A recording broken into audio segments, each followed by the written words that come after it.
So let me go through these things one by one and be really clear about what I mean. First of all, only individuals have value. Only individuals carry moral weight. If there is some collective, like let's say Islam, for example, that is totally benefited by all of its constituent members suffering terribly, like every single Muslim could be suffering, but because it's such a terrible system for individuals, but that suffering of those individuals will make them all really agitated and they'll go off and commit acts of terrorism and therefore help to spread Islam via the sword, as it always has been spread. Now, that is good for the collective. It helps propagate the collective, but it is bad for every individual because that collective hurts individuals.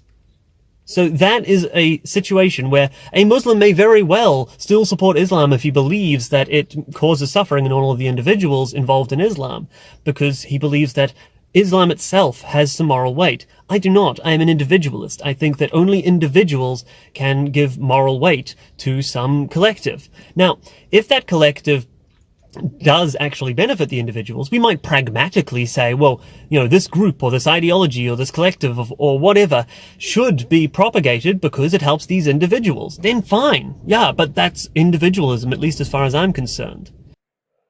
The problem with this is that Islam is not a collective, it is an ideology.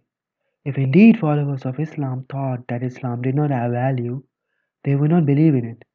And if they are forced to believe, as might be due to social or legal pressure, they won't propagate it to the extent which followers of other ideas would propagate their own, and to the extent they can get away without encountering significant negative outcomes.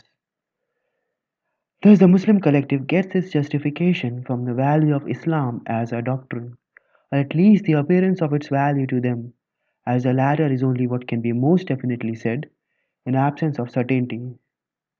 It is the idea that gives practical value to certain things over another, at least subjectively, as only the subscribers of that idea would intellectually value the things whose value the idea promotes or defends. If instead one assumes that it is the individuals who have value by default, then some ideas, even if utterly baseless, would gain value by proxy if enough individuals believe in them, leading to the complete democratic governance as the best means for resolving disputes. Which is ironic, as it is the majority which may be the biggest threat to individual rights because of its less than beneficial aspects towards them. Even the statement that individuals have value is only meaningful if one believes in the idea of the individualism, as Danny defines, and thus the value of the statement and thus individuals would be contingent, at least as perceived by human minds, on value of the idea of individualism.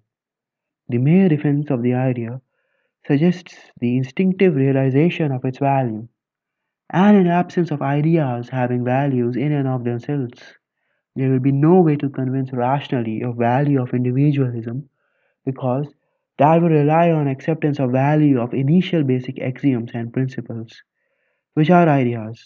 And even if by any chance such is achieved, no one will be justified in valuing anything that is valuable that is contrary to individualism, even in his personal life, for it would counter the very source of the value.